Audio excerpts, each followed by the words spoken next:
Good evening. Welcome to Sovereign Kava Poetry Open Mic Asheville. I'm Kevin Evans. I'll be hosting. And I'm going to start out with a few poems, and we'll get on to the list. We thank y'all for coming.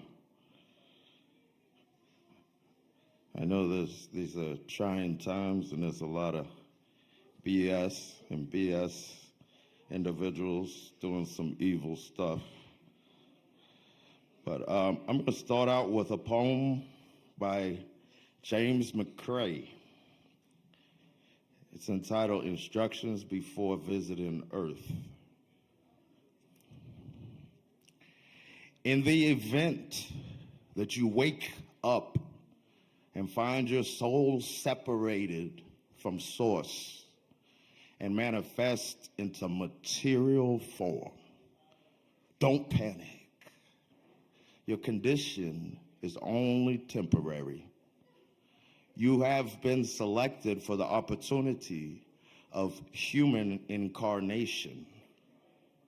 This 3D simulation is designed to break up the monotony of eternity by giving you a fully immersive experience as a distinct ego identity.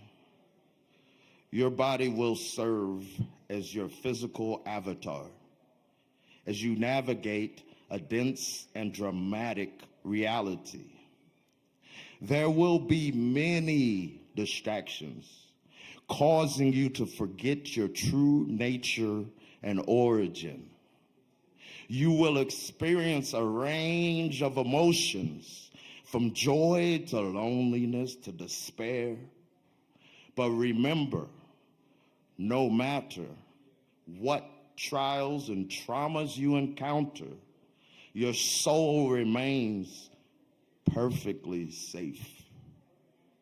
At times, you may feel lost or afraid. This is totally normal. If you ever need guidance, simply slow down your busy mind and bring your awareness to the quiet place inside yourself. On this planet, nothing is permanent. People and things will come and go. You will fall in love and form sentimental attachments, only to lose everything you hold dear. So cling to nothing too tightly, even yourself. And when it's time to let go with grace. For nothing is owned, only borrowed. As you walk among the people on the planet, try to be a good guest. Tread lightly. Remember that you are only visiting. Don't make a mess. Listen more than you speak. Give more than you take. Don't keep your soft heart locked inside a glass cage, protected from wear and tear. You'll never make it out alive, and time passes quickly. So come back with some battle scars and good stories to tell.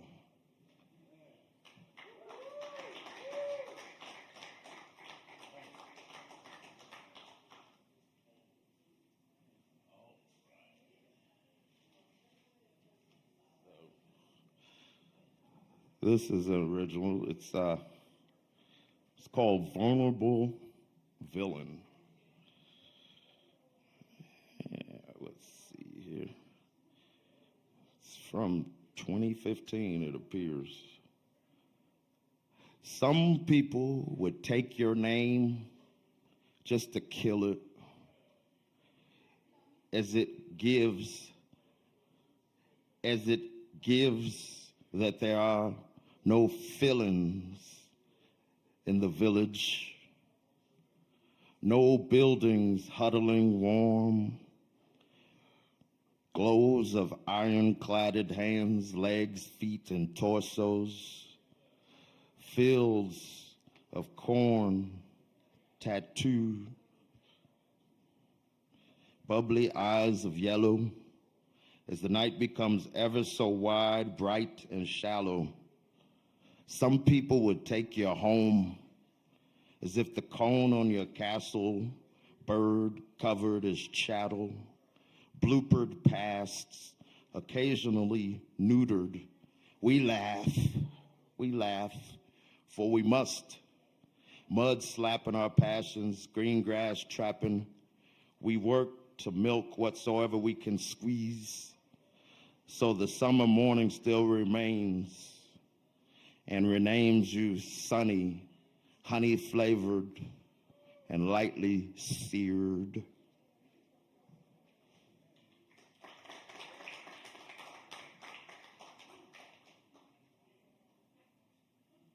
All right. This one is called Letter to Our Broken. It's from February 11th, 2015. Wherever we have been going, well, I reckon Santa Claus is on break. Whoever and whomever we've been knowing, I reckon any one of our drifting shadows can snake, even bite and sting our own feet. And we are our own molded, naturally wounded, red-dyed sheep, open just as broken 2 left feet from gravity's concrete. Squeeze all the water out of reality's sheets, soon realizing the new flood is of these billions of people's tears. Pink, sky pink, open up to be lover to our many hopes and dreams. Big empty girls and empty boys cry into the crease, the dividing line that decides other sides of earth. And they typically shoot fire blood with their passion, always or often feeling justified when loud or silent. Standing in the kitchen with bread, yet hiding in the garden with devil flower struck lead. Falling somewhere all too intimate with the ledge. Wherever we have been going, if we are sleeping, may we fall asleep upon clouded bosomed giant breast. Letter to our broken selves when other halves have perhaps already left.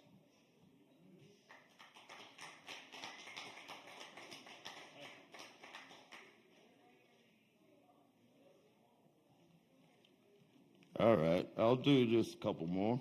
We'll get on to the list. This one's untitled. I think I wrote it sometime last year. It's a little softer than some of my other poems. I don't care how you touch me, just touch me. I don't care how you rub me, just love me. Flip us all inside out, maybe we'll be a bit ugly. But my mirror's half broken, half empty, half missing.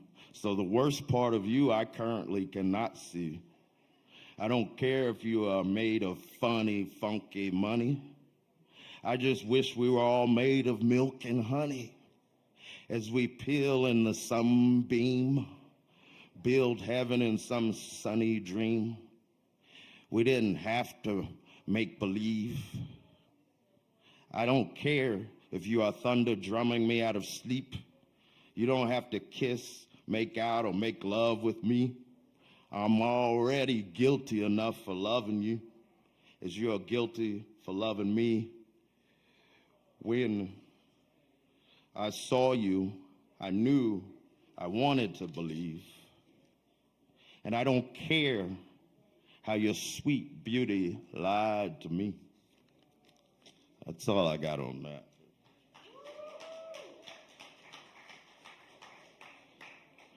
All right. This one's called The Slits, and it's one of those that I lost and found again.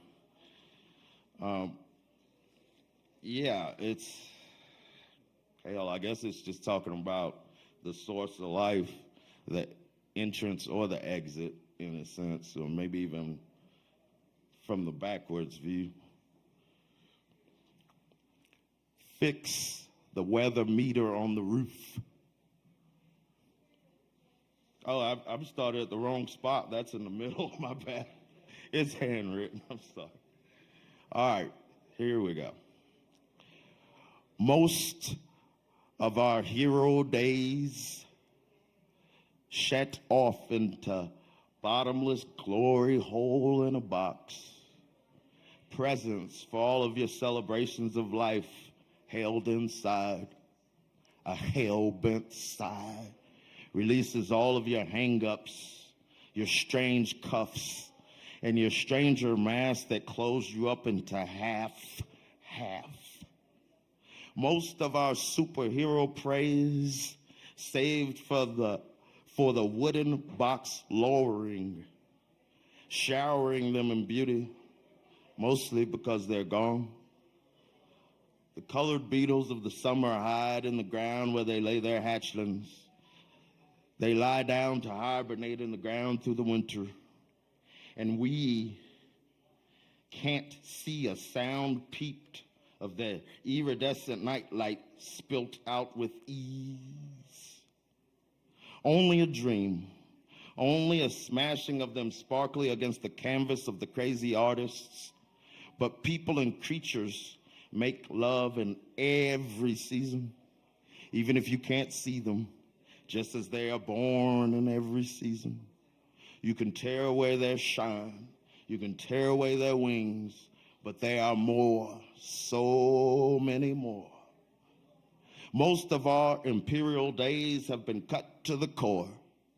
Some lick the poison, some lick the dirt, some hear the voices, some scheme the bird, fix the weather meter on the roof. Some talk to you, even though you have long since been condensation. You peeled everyone simply for the sensation. You raised them goats, them chickens, and them children all by the same oath. You poke around the corners of the porch to find things your mamas and daddies had left them. Excellence is perhaps abundant if you're looking. Perfection, usually but a grift, to fool a trick, to subdue a myth. Mist, you arrived upon our glasses through windows, trains, and ships. You read the future and past tense in the water. It reveals all of it. Fog in your morning slit.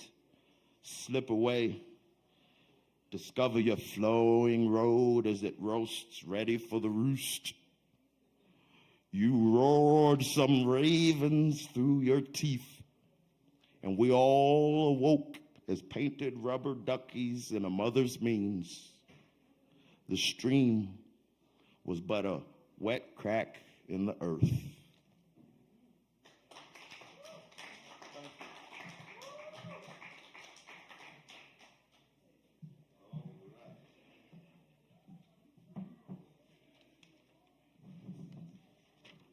Now, first up on the list, we've got Ronald Rand. Y'all welcome Ronald to the stage.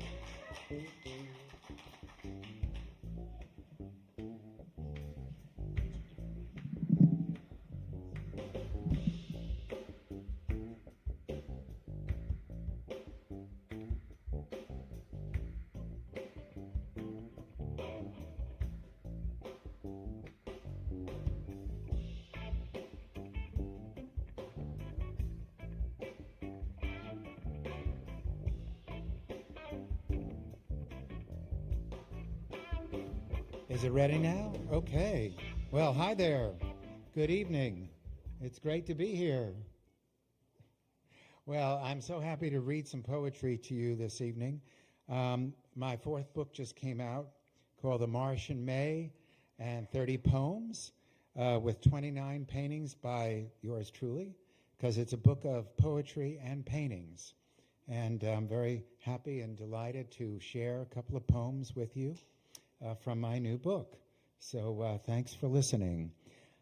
This first poem is entitled Swayambhunath Stupa in Kathmandu, because I've been touring in my own show for 25 years around the world. And so some of these poems are about nature, but also about some of the places I've been around the world. And I was very delighted to be able to teach and perform in Nepal. Swayambhunath Stupa, Kathmandu.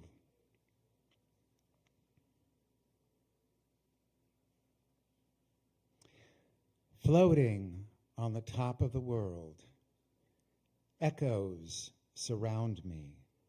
Cymbals clash in the air. Alive to the moment, the smile of the sun licks my head. The gong of life dances in the breeze. Forget all worries, it says. You alone hold the key to your destiny. Sleep 1,000 dreams and awaken on your path.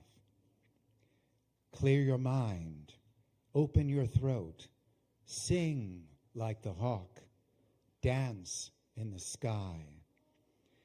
In the air, what do you feel?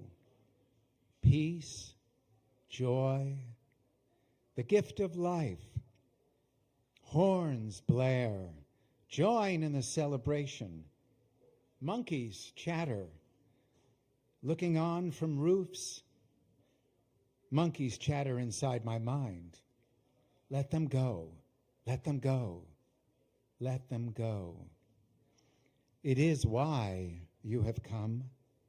Rest, replenish, renew. The smoke clears. What do you see?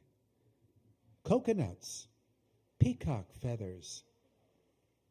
Taste when you are ready. Touch when you are ready. Smell when you are ready. Hear when you are ready. Bow your head. Step inside. Your time has come. Thank you.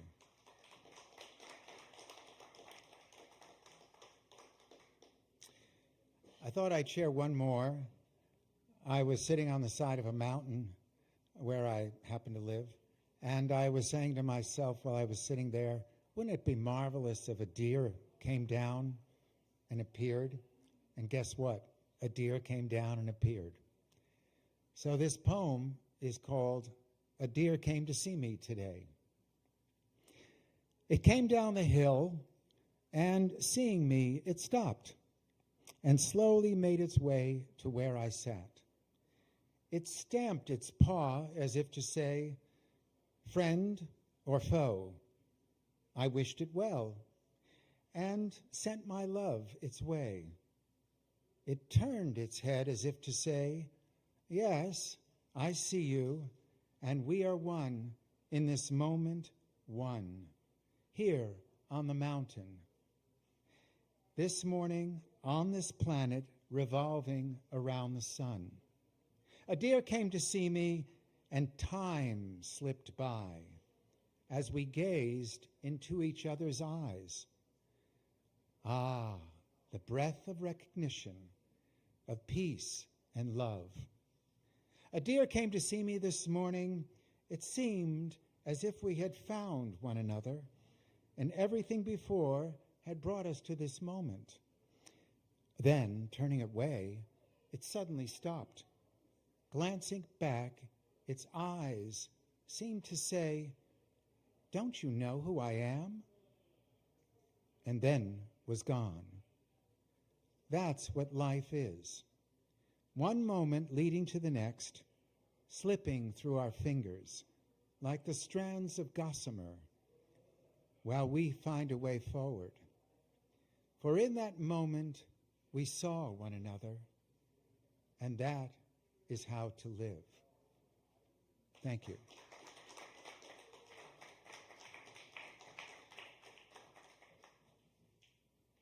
Yeah, so let's keep it going for Ronald Rand.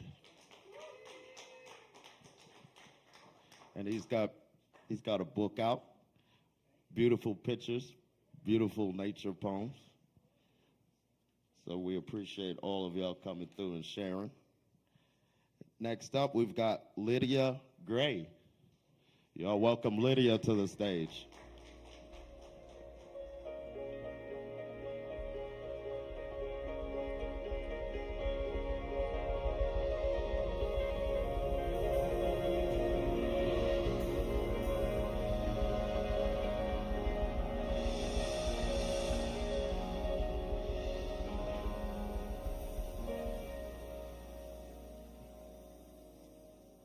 Good evening. My name's Lydia Gray, and I have the pleasure tonight of reading a few relatively short poems for you. This first poem is entitled, How's Your Writing Practice? For the poets out there. It's a process, though its machinations are unknown. It's corporation beef, horseflesh, molded and colored to look the part. It's everything I wish I was, consistent, orderly, reliable. And of course, the theory never matches the praxis exactly. It's a process, and you can always do just enough to get by, but you know you're cheating yourself. Well, it's not like anyone's really watching you, either which way. And you know great writers don't do this. It's so heartbreakingly obvious, don't you know? Like children's show messages, don't you think? Like Daniel Tiger, sometimes I think I'm a mistake, whether asleep or awake. We once were all gifts, and now we lose a little of ourselves each day. It's a tally at the end of the financial quarter. In lieu of the daily grind, you know you ought to keep that Sigma Alpha daily grind. A capitalist delight, the eternal engine flooding over, the numbers never going down, the world's end yielding record profits like manna, transcending from incel to Chad, or at least from neophyte to serious academic. It's forgetting sometimes that you're a writer. It's writing each poem knowing it may be your last. It's frantically taking advantage of every creative impulse before things get bad again. It's just one of those things, you know? Just one of those things.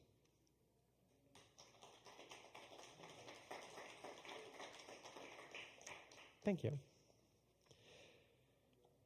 This next poem about capitalism is called Self-Driving. It's good because it's new. It's good because it's possible. Sell me this pen. Prove my point. I eat until I can't. Some days are better than others. The market will adjust. The rain will let up. I had the next big idea, but I forgot what it was. You don't know me like my algorithm knows me. When I grow up, I want to feel whole. I'll settle for being an astronaut. I'll settle for anyone who really sees me. I'm afraid to know how much money I lose on monthly subscriptions I forget to cancel. I love supporting the economy. I am the economy. Right to work, get to work. Don't talk to me till I've had my morning doom scroll. It's good because it's cheap. It's good because it's close. Account for every second. Speculative markets make me hard. I hope there's enough Coke trademark in heaven. Everyone else on this train is an NPC. Pull out your phone when it's silent. Productivity is morality. Wage is theft. God is girl boss. It's good because it's popular. It's good because it's marketable. I'll remember you when I'm famous. I haven't written since the incident. I never learned to swim. I like nature as a screensaver. Whatever you're doing is okay. Sorrows come not as single paywalls, but as entire streaming services.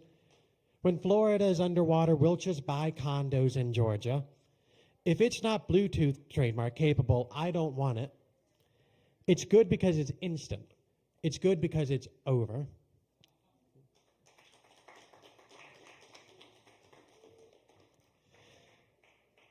This third poem of mine is entitled, Whatever You Want, Whoever You Are. I hear a rattling sound outside my room, but I am still in my room. I've decided that I am not a room, not quite like here, a dorm room, but rather I am a series of rooms. I am a hotel. I am a hotel, and the hotel wants so badly to be a home where every room is home, and the hotel is home as well. But hotels are hotels, and the people leave. Some occasionally leave rave reviews, but most just leave.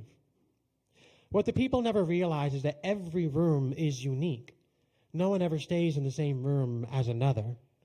Everyone gets their own place, and each place is entirely specific to them. I will give them everything that they need that I can supply, or at least I try. And they could stay if they wanted to.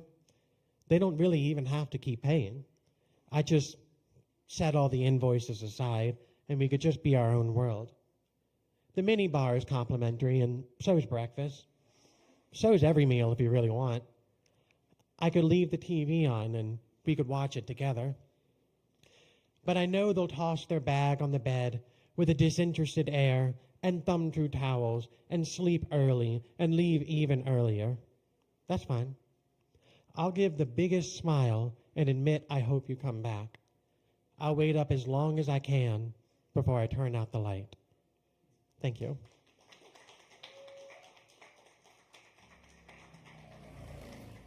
Yes, that's Lydia Gray, y'all. Let's give it up for Lydia.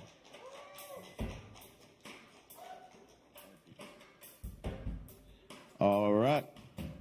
Next up, it looks like we've got Darian Crossley, our own Darian Crossley. Y'all welcome Darian to the stage.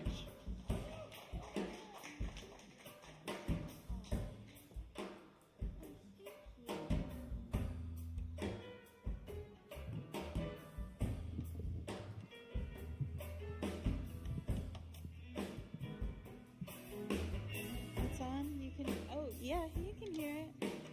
Alright, my guitar's all tuned all fucked up.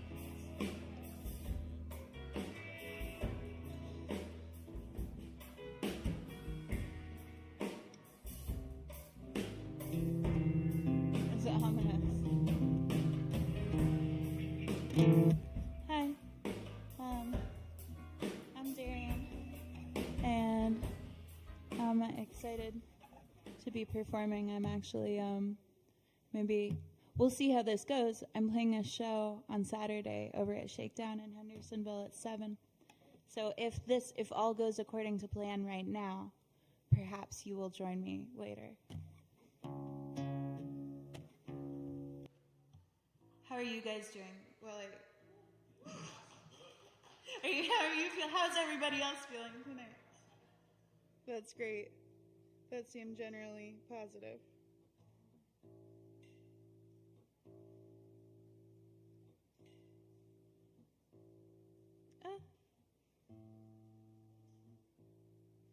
We'll go for it. We'll give it a shot.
Thank you.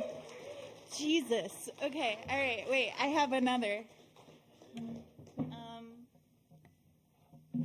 wrote a lot of these songs last winter, and things were going well for me.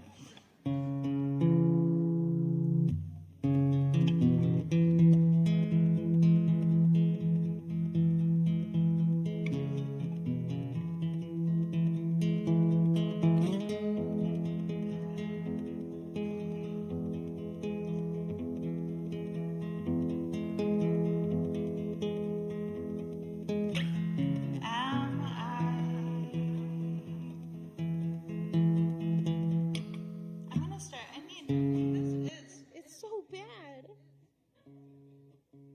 It's making me crazy because my guitar is tuned so low. All the strings are just flopping all around. It's impossible. You wouldn't have enjoyed that. You might still. It's still bad, but that string.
Fuck that. Let's skip that one. Thank you. That's shucks. All right, let's attempt one more, and then we'll just mosey on along.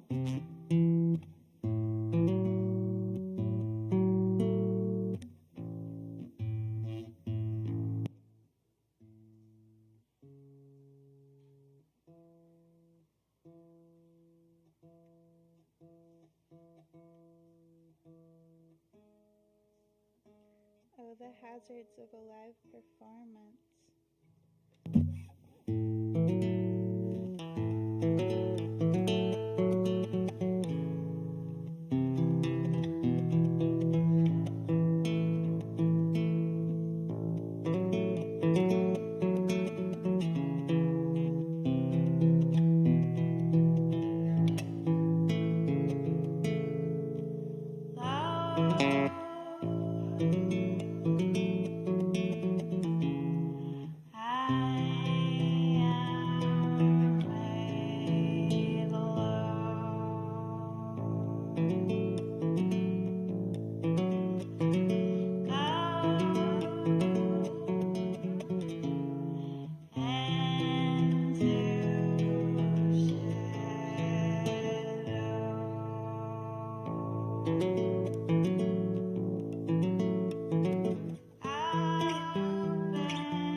Against it.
Yeah, y'all. That's Darian Crossley. You can see Darian Crossley and hear more of that Shakedown Lounge. More of that music at Shakedown Lounge this Saturday, 7 p.m. Hell yeah. All right.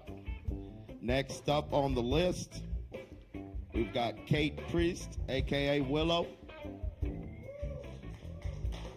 Y'all welcome Kate to the stage. Thank you so much. Howdy, y'all.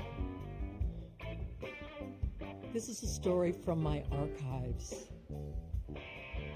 In the late 80s, I got this crazy notion that I should move from Boulder, Colorado to LA to break into the film and television industry, to put healing images in the media, which I consider to be the central nervous system of the planet. And everyone thought I had lost my mind. And I went through a lot of adventures, but eventually, within a few years, my third documentary film was nominated for an Oscar. After I worked for Sting for 3 years, and we did a film on tropical deforestation. So this is a short story about one of the many characters that I met during my adventures in Hollyweird. And it's called BAME World. His name is BAME. He is tall and blonde and almost good looking until you see his eyes. You can tell something has occurred. This is a man gone mad. He lives with a black dog he hates in the woods near Mendocino. Actually, he has a 12-foot Airstream trailer with an army tent and floor-to-ceiling plastic walls added onto it. Substandard living with $1 million view. Endless acres of green forest frame the rugged Northern California coastline. Blankets of mists appear and dissolve. The clouds provide his changing abstract art exhibit. The stars light his night. He has no electricity because in order to survive, he had to unplug. He was almost famous once. In 1972, he was a young maverick fresh from the UCLA art department, making avant-garde videos to music. The record companies rejected his work, saying they did not think videos would ever sell records. Angry and hurt, he turned to his weird art. His surrealistic ballet featured 4 bulldozers shoving 8-foot balloons with dancers inside around a Safeway parking lot. The Dog Farm sculpture series depicted rows of vegetable garden with puppies sprouting tail first and being carted away in wheelbarrows. He is the only recorded human to be videotaped while skydiving and singing tenor from Madame Butterfly. I suppose you could say he's eccentric. When I knew him, he was building $1 million mega mansions for rock stars in Malibu. Big-time sculpture. He drank a fifth of whiskey a day, chain-smoked filterless Camels, and snorted cocaine whenever he could. BAME lived his life in a drug-inspired creative frenzy, often sleeping only 3 hours a night. Every Wednesday night, he hosted The Jam, an eclectic evening of musical paranoia that attracted movie stars and homeless winos to his warehouse hovel in Culver City. The event consisted of amateurs on the guitar, keyboard, and drums, with BAME lead, sing, screaming such weird tunes as My Brain is Like a Sieve and White Trash Dumpster Girl. The Jam was a smoke-filled, drug-fest institution, and BAME was the king. until Christmas Eve, 1989. On that day, after 3 cocktail parties, countless martinis, 2 lines, Bame drove his camouflage-painted Jaguar over a cliff in Laurel Canyon. One lone tree halted his descent into oblivion, and he awoke covered with blood and his own vomit, a changed man. I met him at a party in Halloween, also the eve of daylight savings. The scene: producer's mansion full of nubile would-be actresses with breasts spilling out of their glitter rags, balding older men who were cheating on their wives, and the normal contingent of drug addicts, alcoholics, and egomaniacs.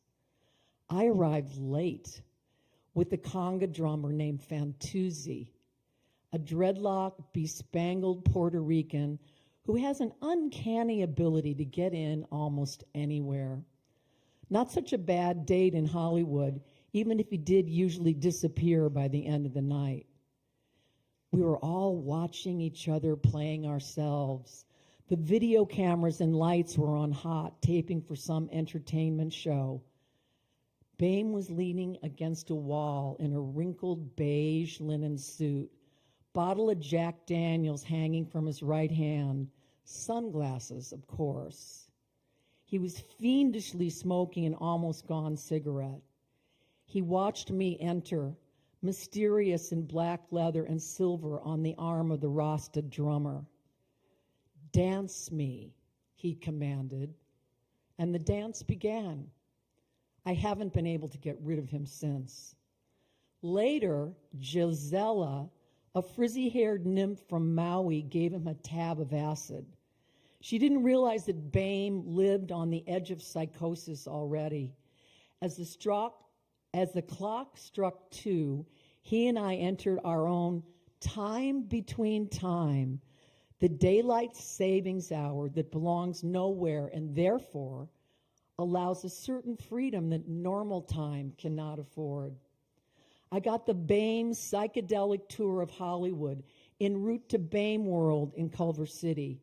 His beat-up Jaguar careening around corners, Bame punctuating our near head-on collisions with cosmic commentary on exploding universes, the harmonic tone that black emits, and the wonders of a new bacterial strain that lives on toxic wastes. And I, captivated by his brilliant insanity, could do nothing but hold on tight and listen. He has always had that effect on me. I sit on the edge of my seat, not wanting to miss the potential moment when he implodes and disappears, the ascension of the unholy madman. He always wanted to have sex with me. We got close a few times before I found out about his sexodrama. Apparently, the guy has not had normal sex in years. His turn-on was an elaborately choreographed scene with several girls in costume, dialogue, cocaine, and some specific level of self-degradation that, frankly, I never cared to hear the details of. "It's great," he would chortle. "No contact," and I totally get off. No contact. Last summer, he wanted to be cured of his dysfunctional tendencies, but I refused to play surrogate. He hated me for a week until I got the following message.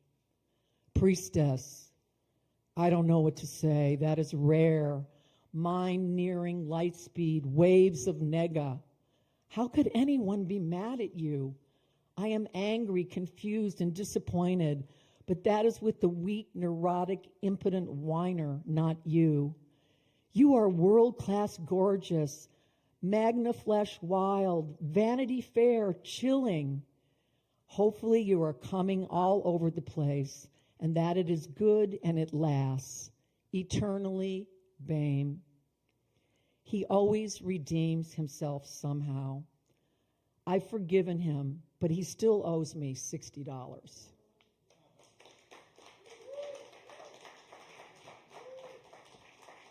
Yes.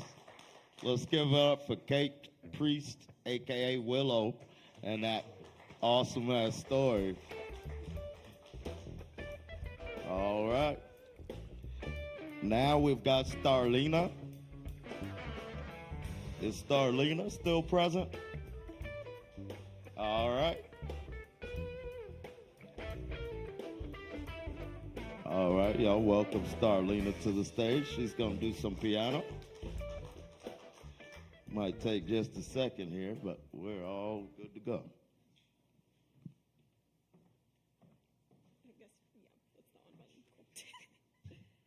Hi guys, I'm Starlina. I will be playing one original song this evening. It is called Something to Be Proud of. And I haven't done an open mic in a while, so it feels good to be out.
Something to be proud of, something to be proud of, something to be proud of, something to be proud of, something to be proud of, something to be proud of, something to be proud of, something.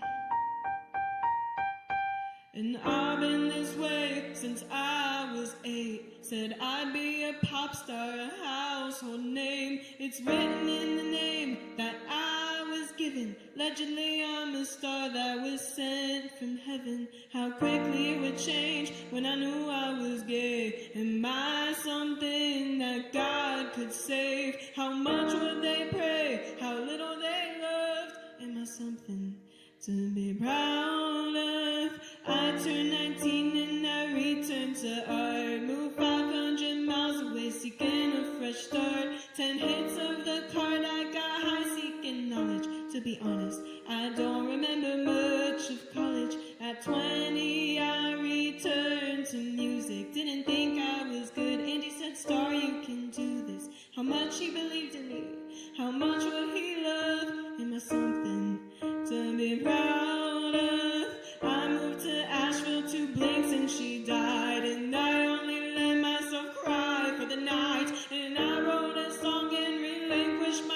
deciding to fuck it and put it on Spotify. I just kept pressing buttons and releasing songs. Is this who I'm meant to be all along? And I'll just keep singing if nobody cares. And I know if she could, she'd be sitting right here, cheering me on and sending me love. Am I something to be proud of?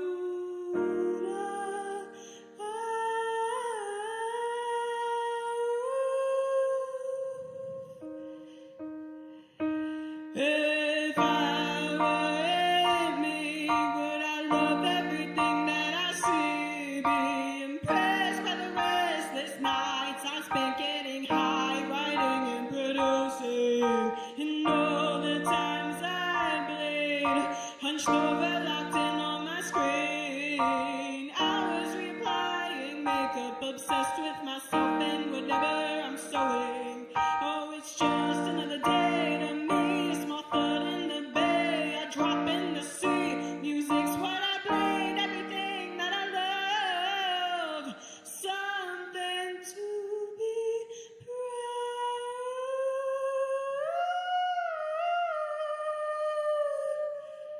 proud of. Thanks, guys.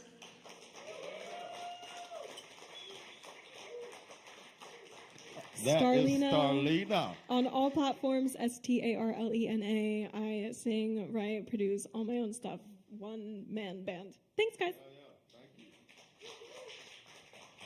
Yes, Starlena. Very unique, beautiful music. That's awesome. When you're out on the streets, And I thank y'all for joining us, hanging out with us. I know the weather's getting a little schizophrenic out there, but that's how it goes, especially this time of year. We might get 3 seasons in 1 week sometimes. All right. Next up, we have Finn Druden. Is that right? Finn Druden. Jazz cigarettes. Forget your regret. Y'all welcome Finn to the stage. Hi. Am I the right distance from the mic? I'm always stressed about that. First of all, I just have to say that I was sitting there praying that I did not have to follow Starlena's performance. So thanks for setting the bar so high, everybody. My name is Fendra Auden. I am an author. I'm a book midwife. I am an oracle. I sometimes read at Raven and Crone. You can find my books at Raven and Crone, as well as, Amazon, but we don't really do Amazon here, do we? This is my first open mic in Asheville, so I'm super nervous. Anyway, I am going to be reading to you from a manuscript in progress. It is called Dance with the Wild Gods, and I'm just reading a short little segment tonight. So here we go. Forgive me if I keep stepping away from the mic. I'm very animated, and I forget that I'm supposed to also be heard. Okay. I am the willful child. Father, mother, sister, brother, all in line, and I walk behind, staring into catfish ponds, standing on one leg like the heron, holding breath to allow the dragonfly to rest upon my wrist. I see what it will do before it has done it, and I wait. Black eyes, pools of darkness. That is what the priestesses said when I was brought to them. She will see the future, one said. She will see the end, said another. She will see what others refuse. She will die. All will die. Yes, but she will taste bitterness first. It is not bitter by the catfish pond. I breathe. Here, all is peace. The cypress bends beside me, drooping devotedly toward the water. A leaf falls, the surface holds, ripples form.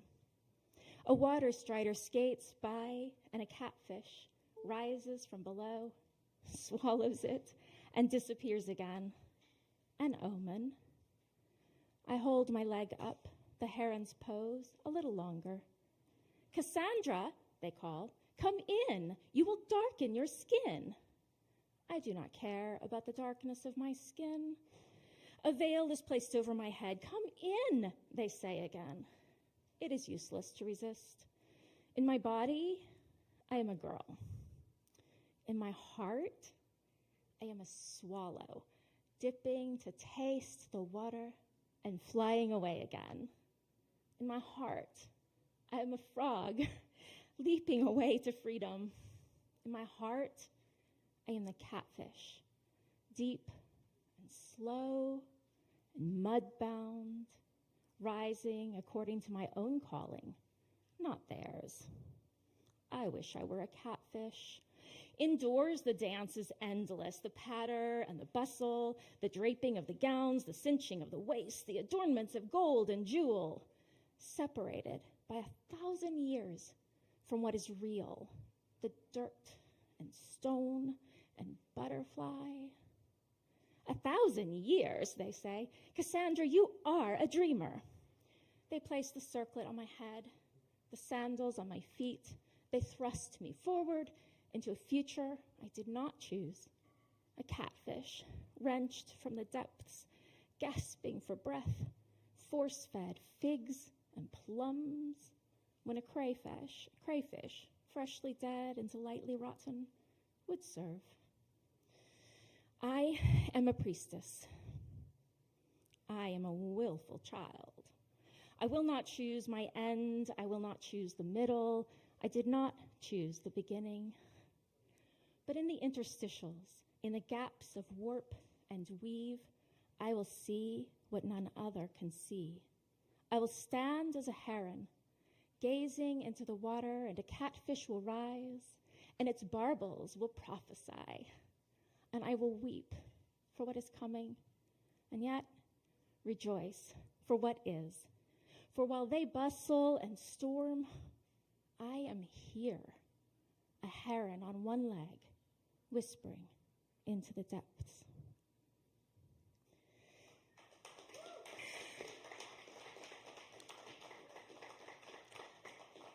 Thank you all so much. This has been a wonderful experience. I'm going to stay and listen to the rest of you. What a beautiful venue. What am I trying to say? I'm like shaking with nerves. Kevin, thank you for creating this space. It's been a delight. Thank you. All right, let's keep it going for Finn, y'all. Yeah. And next up, we've got Swimmer. Y'all welcome Swimmer to the stage. It'll just take a second for him to get set up.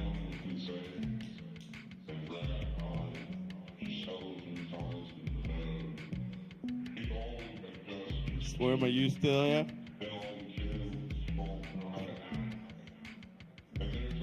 Yes. All right, and I want to remind y'all we have all kinds of events going on. As you heard earlier, Darian Crossley at the Shakedown Lounge in Hendersonville, downtown, 7 p.m. this Saturday. Darian will be performing, so you can hear more of that beautiful music. And, yeah, it's vinyl night this Friday here at Sovereign Kava, 8 p.m.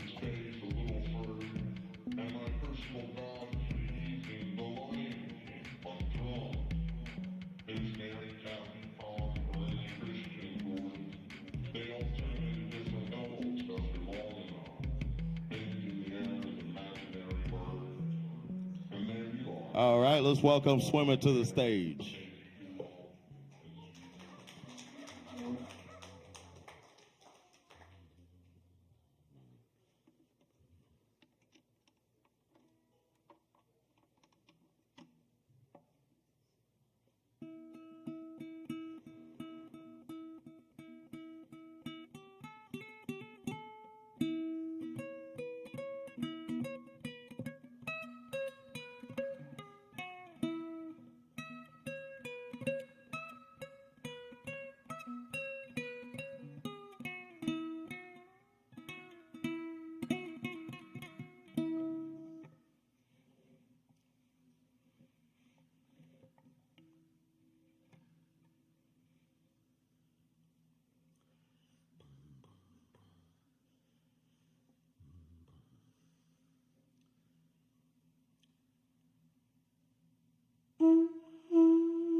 Ho Mitakuyasin. Thanks to Kevin and all the people that keep this music going. We need live music now more than ever to combat the addiction we have to the duppy screen. Duppy is a Jamaican term for soulless. These screens emit digital online frequencies to us water wave beings, messing us up at every level.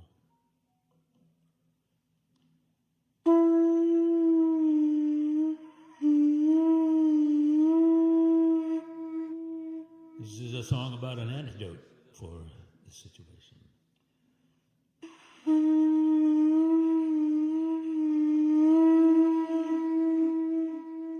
Yeah.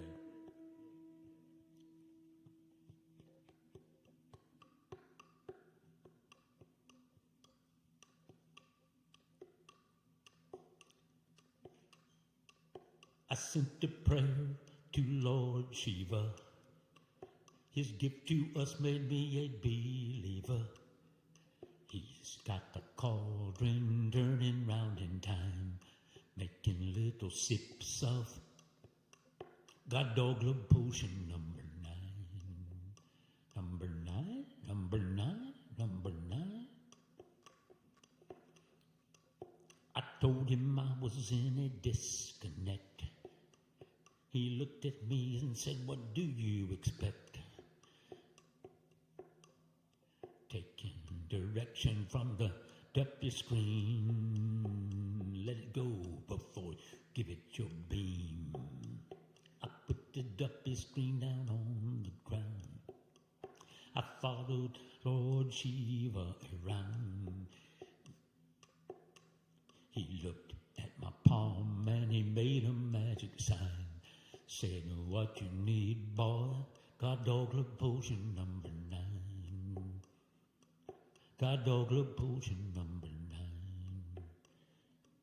God Dog Love Potion number 9. I bent down, turned around, took a sip. I felt a smile coming to my lips. I didn't know if it was day or night. I started kissing everything in sight. When I kissed the cop down on 34th and Vine, he said, "What you got, boy?" I said, "God Dog Love Potion number 9. He said, "Can I have a sip of that God Dog Love Potion number 9? God Dog Love Potion number 9.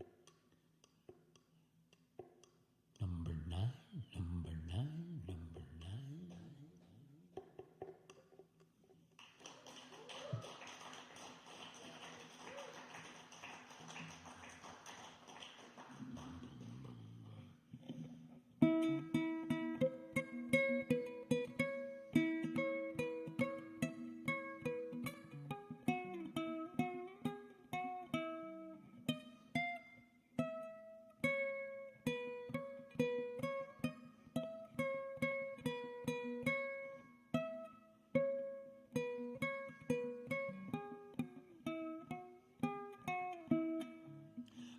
Long time I've been sitting in the sand. I've been waiting, meditating on a natural plan. Spirit come along and he tapped me on the head. He said, "Feed them babies on ganja bread. Daddy, little baby, love ganja, ganja. Daddy, little baby, love ganja bread. Feed your body and feed your head. And feed them little babies on ganja."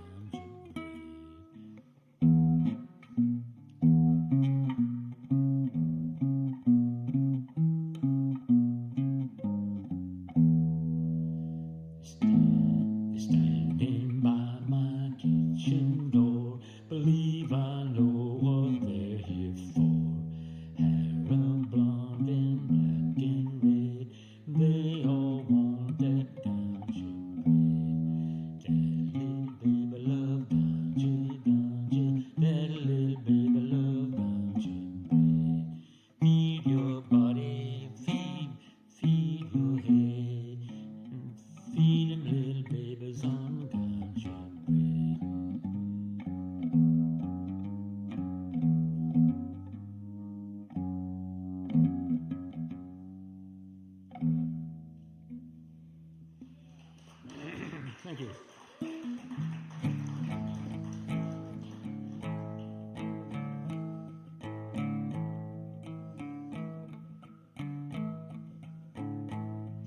is a song by an old song by the Youngbloods.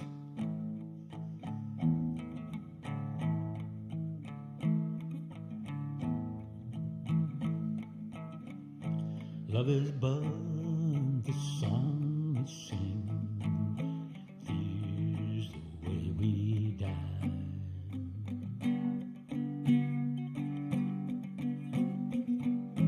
You can make the mountains rain or make the angels fly.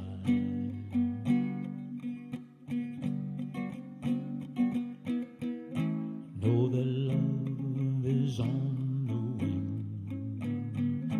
You may not know why.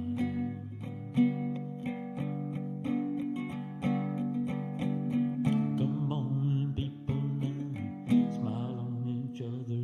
Everybody get together, try and love one another right now.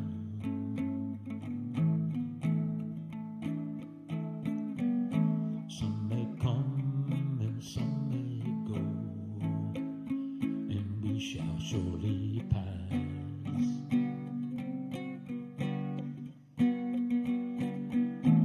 When the ones who left us here return for us at last,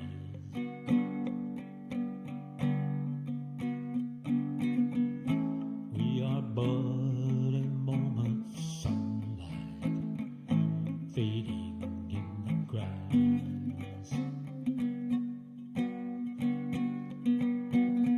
Come on, people now, smile on each other. Everybody get together, try and love one another right now.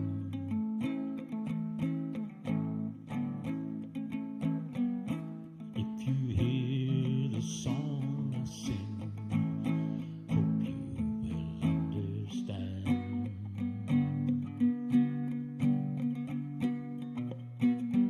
You hold the key to love and fear, all in your trembling hands.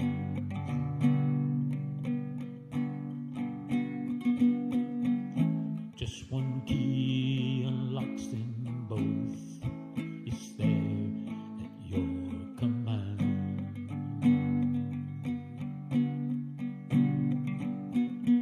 Come on, people now, smile on each other. Everybody get together, try and love one another right now.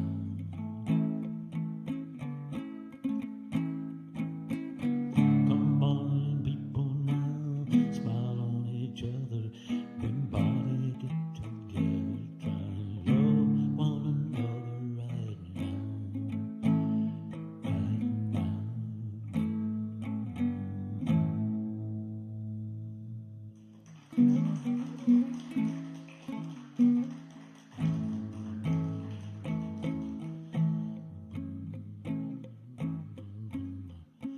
This is a song about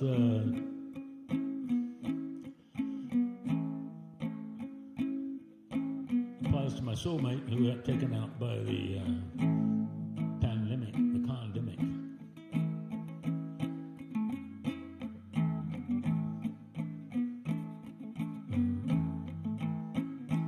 Lots of been cold hair in my shadow, not too much sunlight on your face. You were content to let me shine.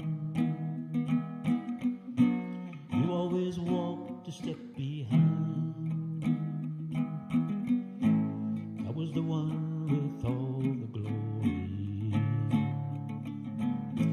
You were the one with all the strength. Beautiful face without a name.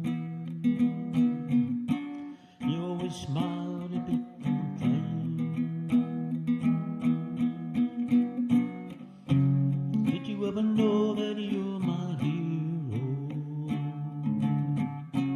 Everything I would like to be.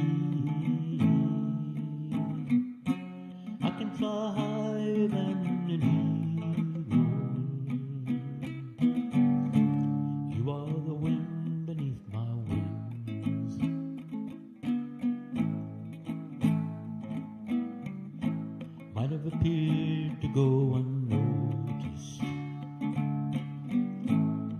have it all here in my heart. Want you to know I know the truth. I would be nothing without you.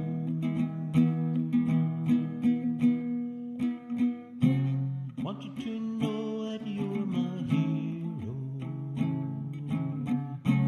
Everything I would like to be.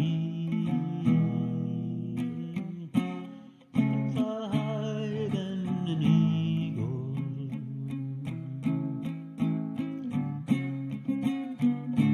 You are the wind beneath my wings. No, you are the wind beneath my wings. No, you are the wind beneath my wings.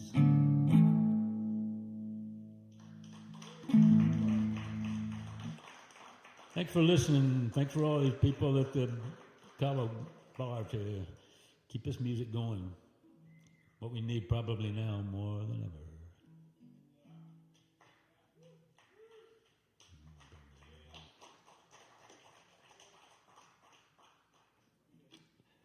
That swimmer, y'all.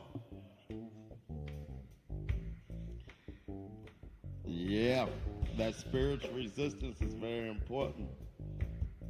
And with music and our words and expressions, sometimes it's just enough to tame the beast within, at least for the moment. All right, next up we've got Sawyer Phillips. Is Sawyer Phillips present? Gotcha.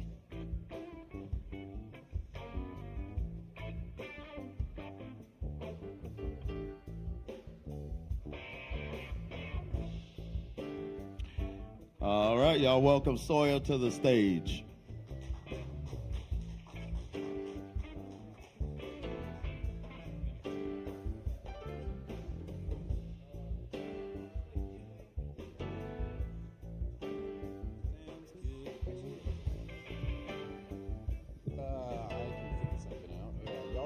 Y'all just get cozy for now.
Thanks so much. That's called Fill My Cup.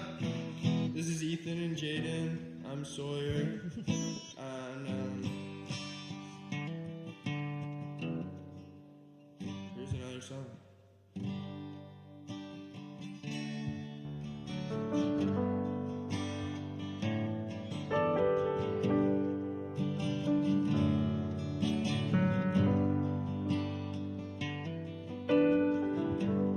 Get you a copper kettle.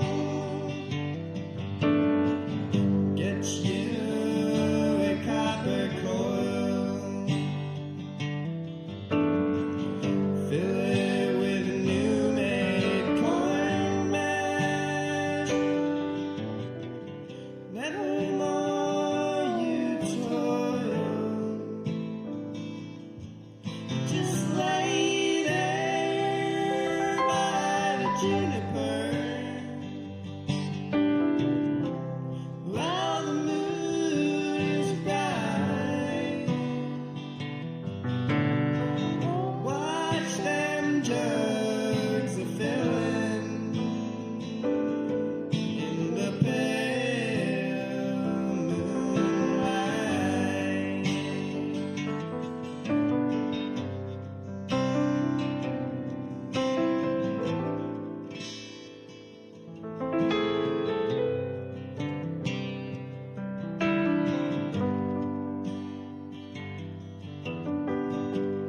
Build you a fire of hickory,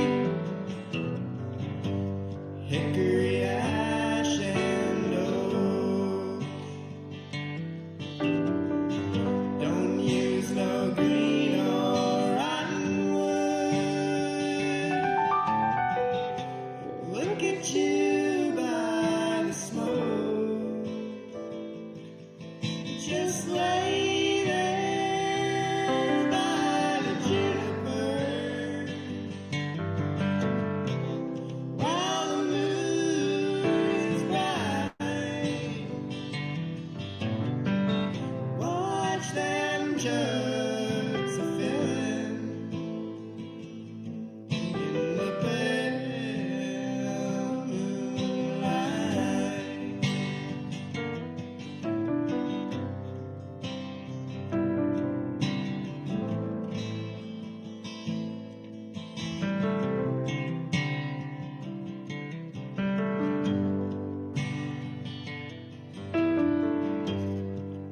My daddy made whiskey. My grandmama did too. We ain't paid no whiskey tax since 1792. Just lay there by the juniper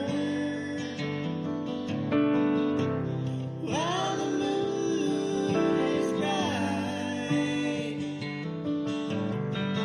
Watch them jugs a filling in the pale moonlight. Watch them jugs a filling in the pale moonlight.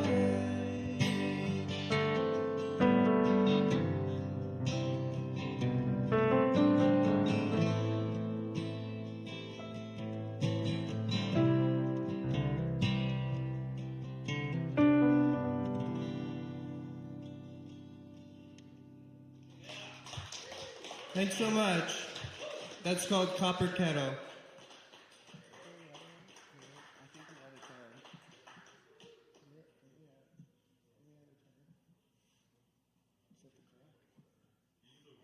We can do one more? Okay. What? Yeah, sure.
just wanna stay in my little home.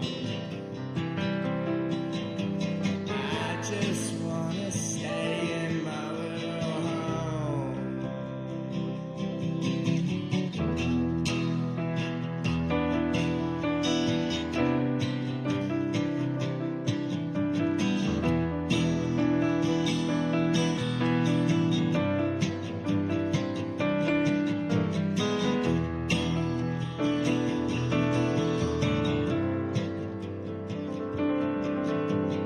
Curled up in a ball like I haven't been born. I heat up a burrito and I watch some porn. I feel sticky and itchy and hot and cold. The house is a mess and it smells like mold. I feel dirty, fucked up, sick and stoned. A shower and a hell and drugs just make me feel alone. Oh why do I stay in my little home?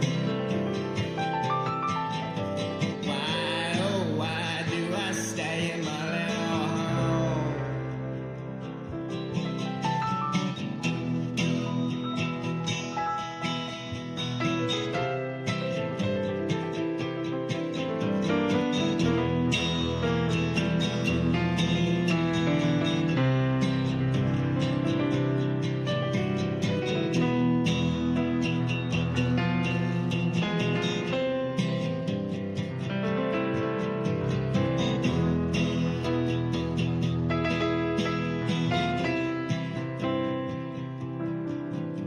I look out my window and the sky is gray. The super hot sun makes plastic melt like clay. The people are bleeding and their eyes are bugging out.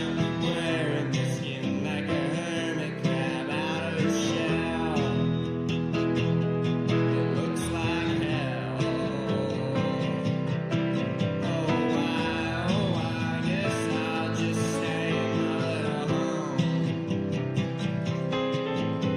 I guess I'll just stay in my little home.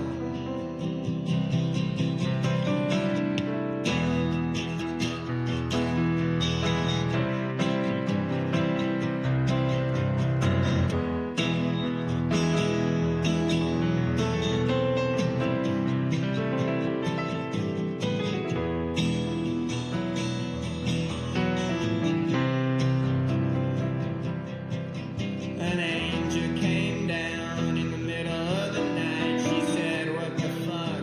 This is your life. I said, I know. It's just hard to get up, and make a new start. But the very next day, I took heed. I said to myself, it's time I'm free. I've got some matches and some gasoline pouring in the living room. Down the couch and kerosene, I lit a match and I blew it in. Time for my love to begin again. Well, I'm not gonna stay in my little home. No, I'm not gonna stay in my little home.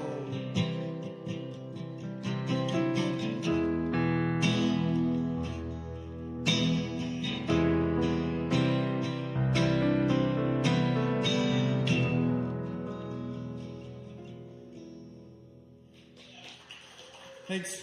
That's called Little Home. Thanks, Ethan and Jaden, for coming up here and playing with me. Hell yeah. That's Sawyer Phillips with the help of Ethan and Jaden. Sounded beautiful. Great music there. All right. Next up, we're getting close to the end of the list, so if anybody else wants to go up and they haven't signed up yet, give us a holler. Time's ticking just a little bit. But now we have Aram. Now y'all give Aram just a second to set up.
Glad to be here. It's been a while.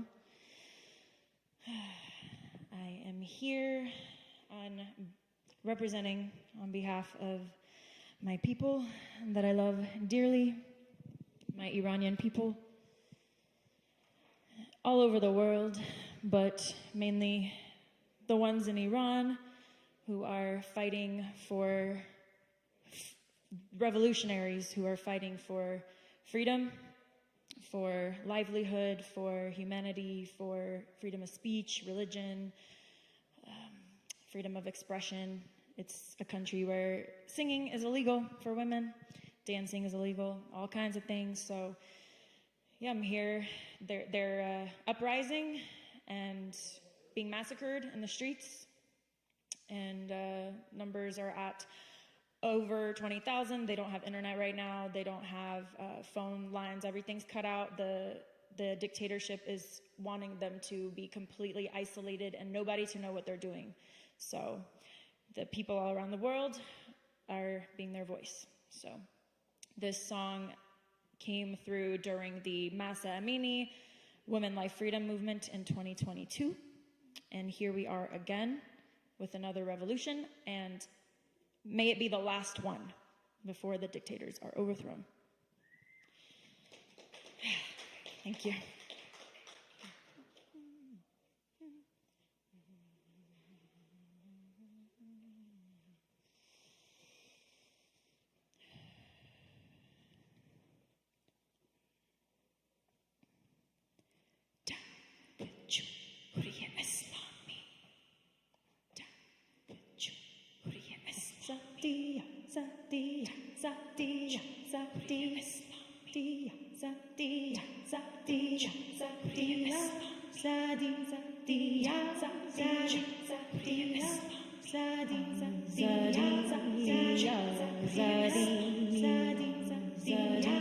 Azadi means freedom.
oppression. None shall be killed for standing for freedom. None shall be imprisoned for condemning oppression. None shall be killed for standing for freedom. None shall be imprisoned for condemning oppression. None shall be killed for standing for freedom. None shall be imprisoned for condemning oppression.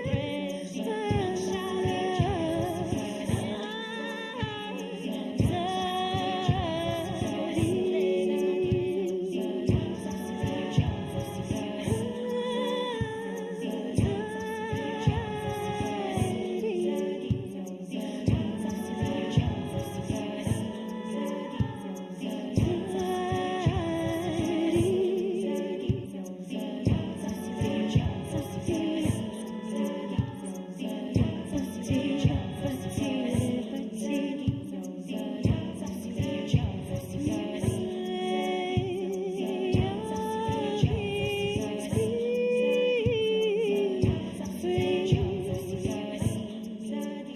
May all beings be at peace, peace and harmony for all living under tyranny and oppression. Peace, peace and freedom from suffering for all beings. May all political prisoners from all countries and all places around the world, revolutionaries fighting for freedom, may they be free. And may the cold hearts of those doing the killing and the imprisoning and following orders blindly, may they wake up to love. May they come to the side of the people.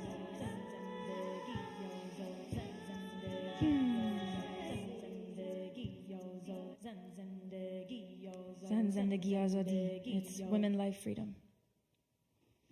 Thank you. Thank you. Yeah. I'll put this out. I don't know if it's been 10 minutes. It might have been. But yeah, if I'm not crying my eyes out and, in excruciating pain, I'm just doing my day and making content and making posts and raising awareness and eating food here and there and sleeping here and there. And yeah, you can find me on Instagram. I also have music out, but you probably won't be able to spell my name. I'm Aram Eshki. Peace and love is my name. Aram Eshki. And yeah, I'm on Instagram as Sweet Soul Creations. Sweet Soul Creations. Sweet, my birth name means sweet, so that's where that comes from. Thank you, and yeah, feel free to look me up, and my music, you can find it on there. Thanks for having me.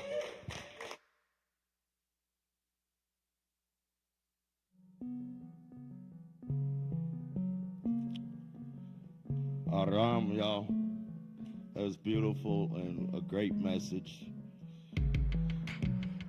Because we have to resist. And we have to survive the best we can.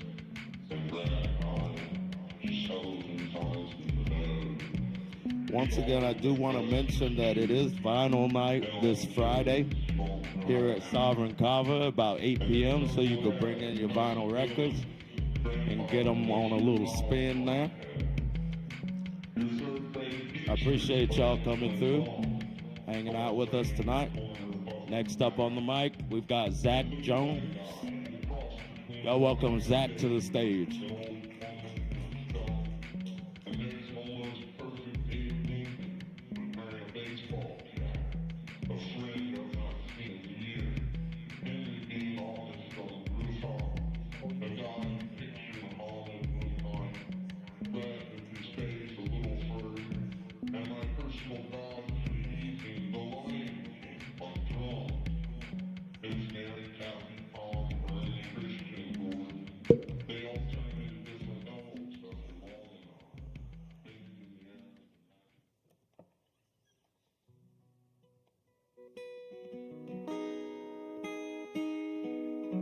What's up, y'all?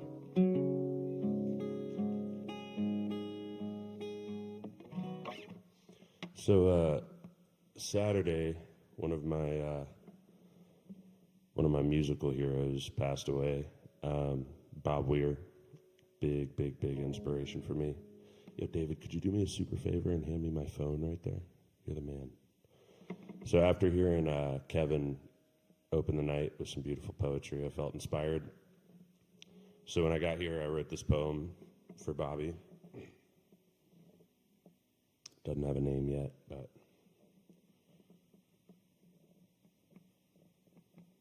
the crowd shakes the ground, and the band shakes the crowd, and the music shakes the band, and God shakes the music's hand.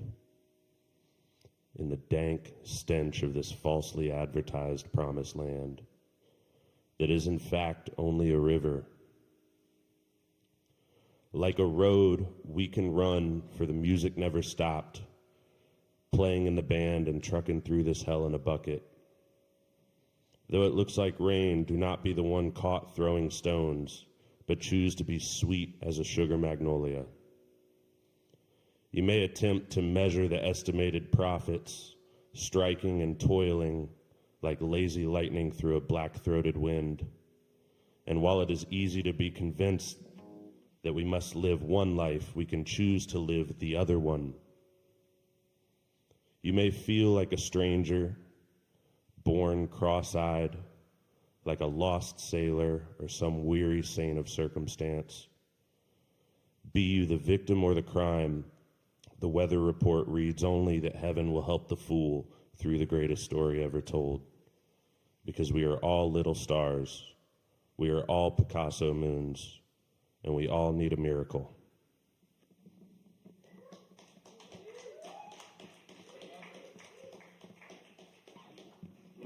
Thank y'all. Play a tune that I wrote a few days ago.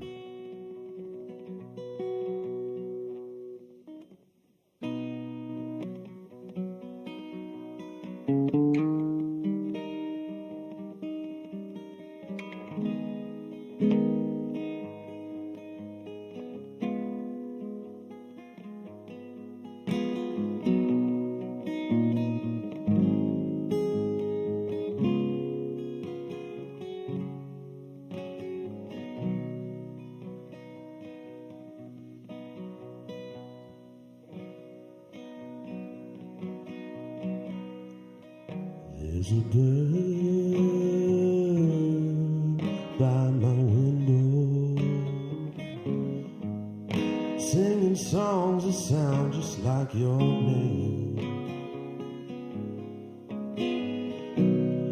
Every time I try to sing along, my little bird flies away.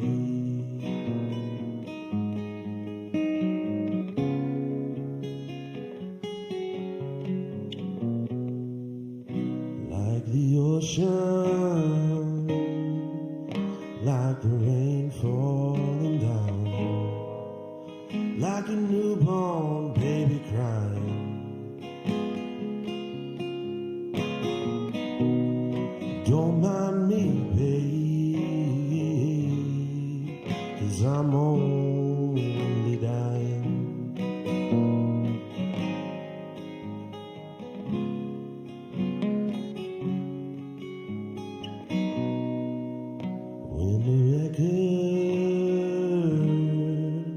All over,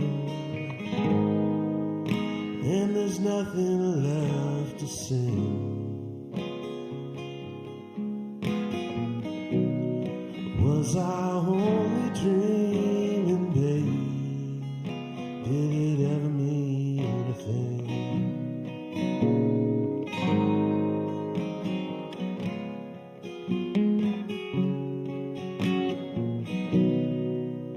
Like a candle, like the morning, like a wind blowing softly through the pine. Don't mind me, babe, 'cause I'm only dying.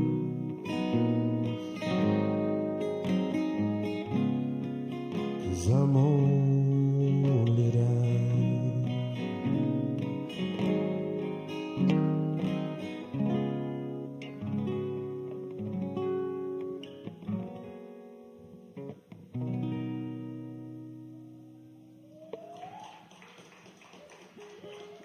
Thank y'all so much.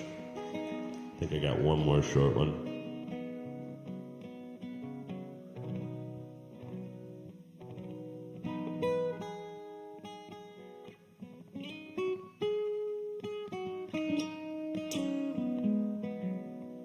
I didn't write this one. This one's by a man named Doc Watson from kind of right around these parts.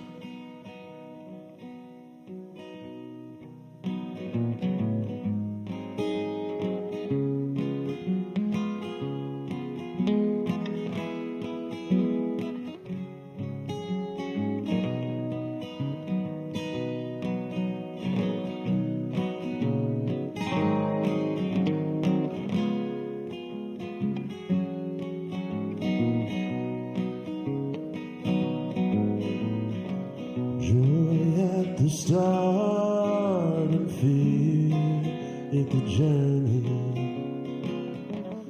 Joy in the coming home. A part of the heart gets lost in the learning. Oh, we're alone.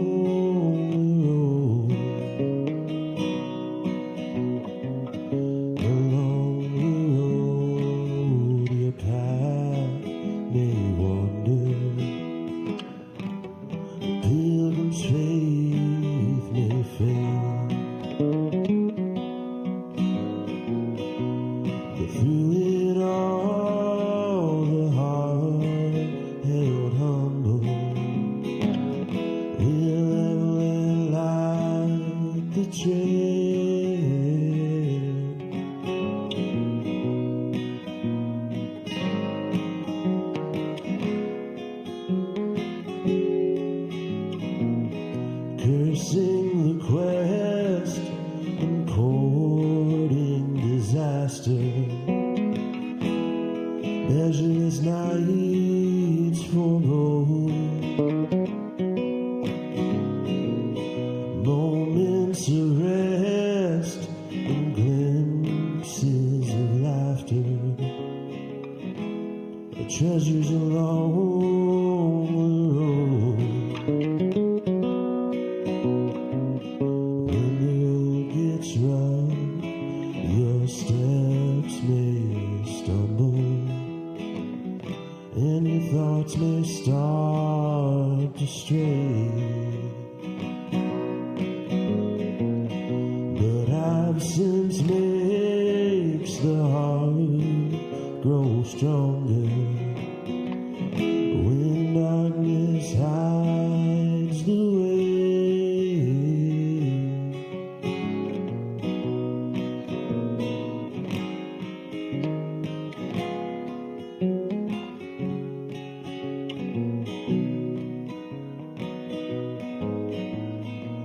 Joy at the start, fear in the journey, joy in the coming home. Part of the heart gets lost in the learning, somewhere along the road. Part of the heart gets lost in the learning, somewhere along the road.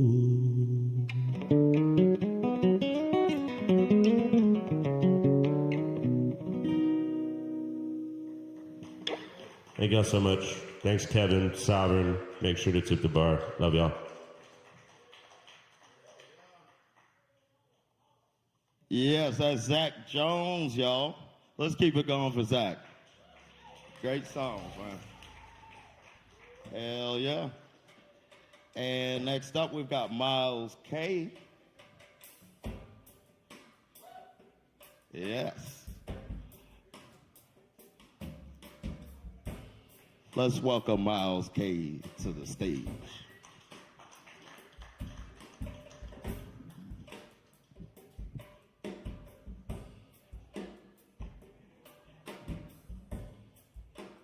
Hi. So,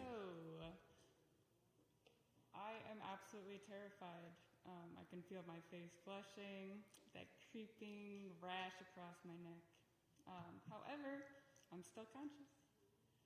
So I've got something going for me, so this year is about fear.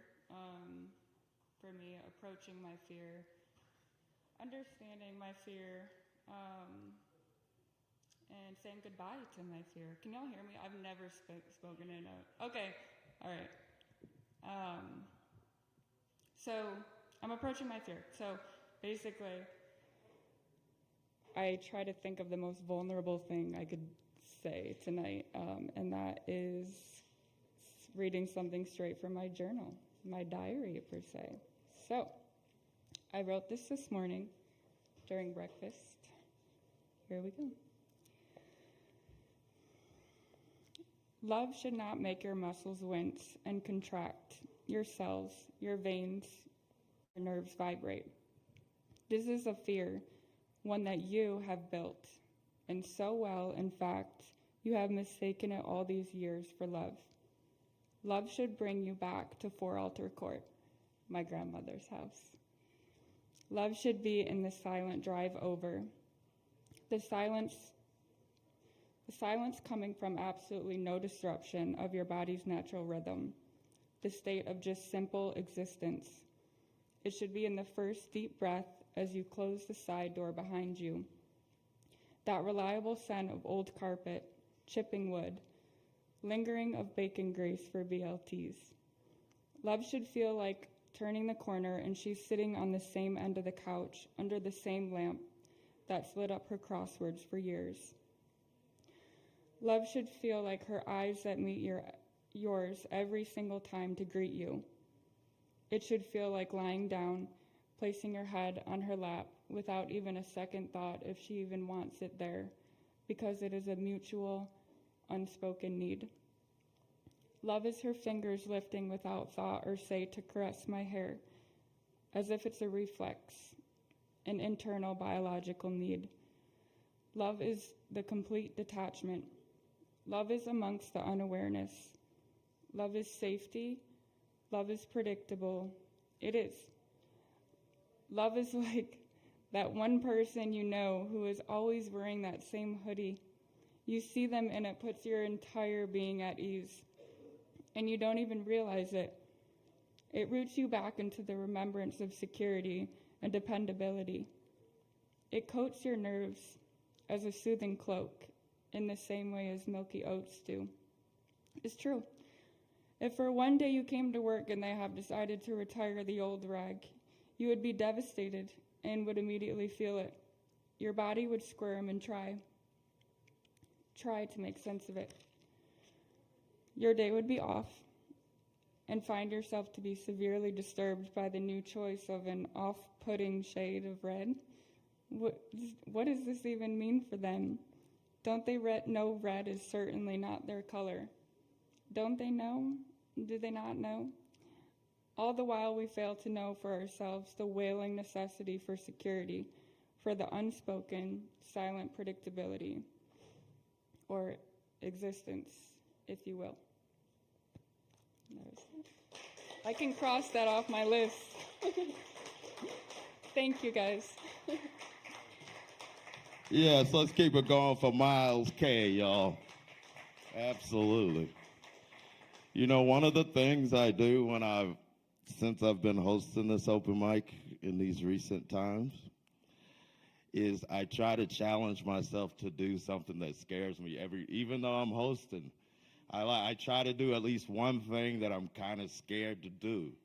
And that can be good for you. It really can. So I believe at this time I'm going to close out, though. But it's going to be a pretty long closeout. And I believe Aaron Price is going to join me a little bit. I'm going to do a little prose, which I normally don't do. So, yeah, this is my scary part. So, y'all just bear with me and we'll get it going.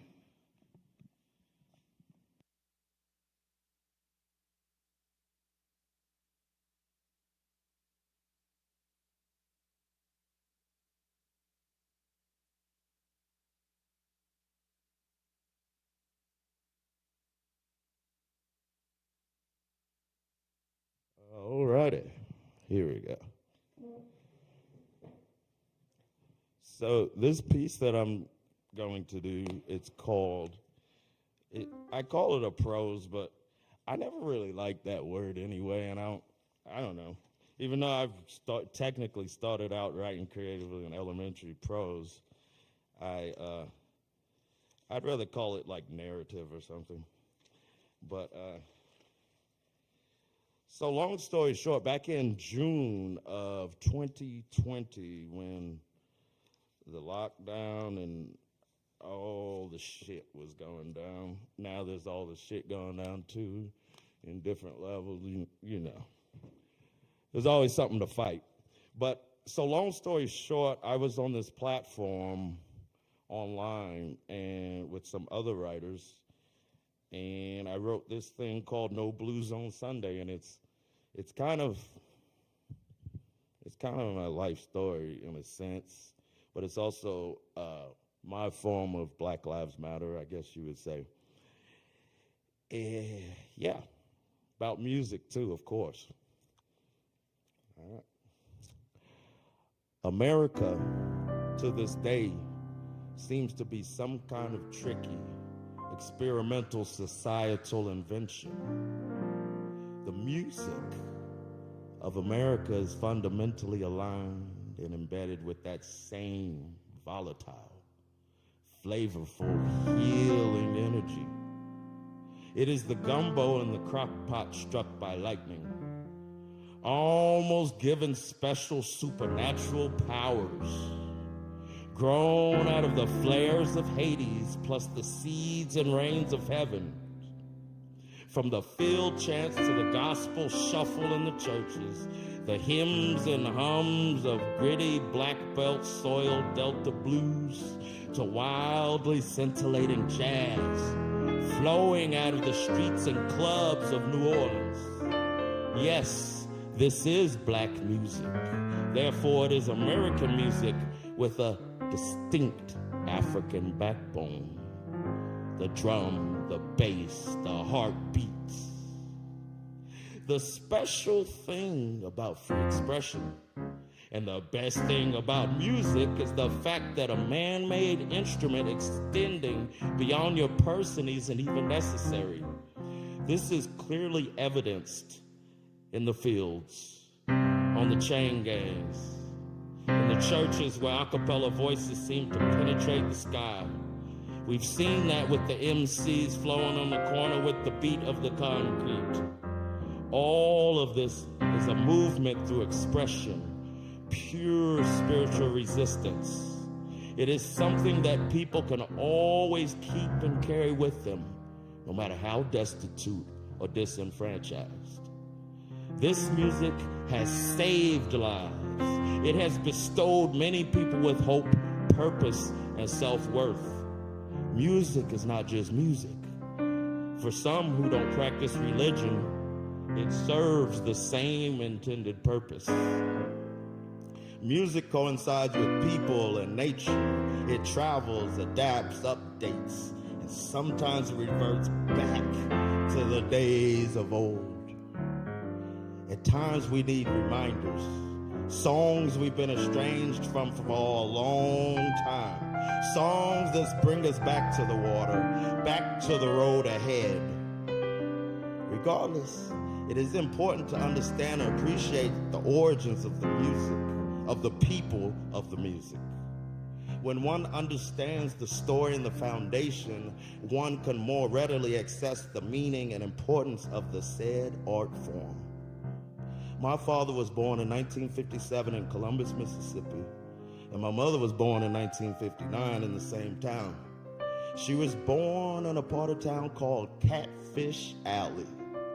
Being the segregated South, Catfish Alley was a Negro business district where the Negro Clinic was located. Coincidentally, Columbus is the birthplace of Tennessee Williams. And 45 minutes north lies the township of Tupelo, Mississippi, of course, the birthplace of Elvis Presley. I'm the youngest of 4 children, and although I'm the only one in my immediate family not born in Mississippi, my roots remain just as deep. My father's mother was Martha Evans, a short, deep brown complexioned woman who mothered and raised 9 children. Only carrying a 3rd grade education, Martha cleaned well-to-do white families' homes for a living. My father's father was Gairo Evans. He worked fire watch at a local factory and loved his whiskey and women. He died in his 40s when my father was 3. Incidentally, my father hardly drank and was a very dedicated parent. My mother's mother, Big Mama, was Honor Mae Brownridge. Honor Mae was actually born in my bad. Honor Mae was actually born in Pickens County, Alabama in 1916. She played organ and piano in the church in addition to occupying a day job as a school teacher. My mother's father, James Brownridge, Big Daddy, became a Southern Baptist preacher and a school principal. Although he didn't graduate high school until the age of 27 due to chronic health issues, e.g. malaria, etc., James Brownridge also enlisted in the military and served in World War II. When I was born, he was already suffering from dementia, along with many other issues.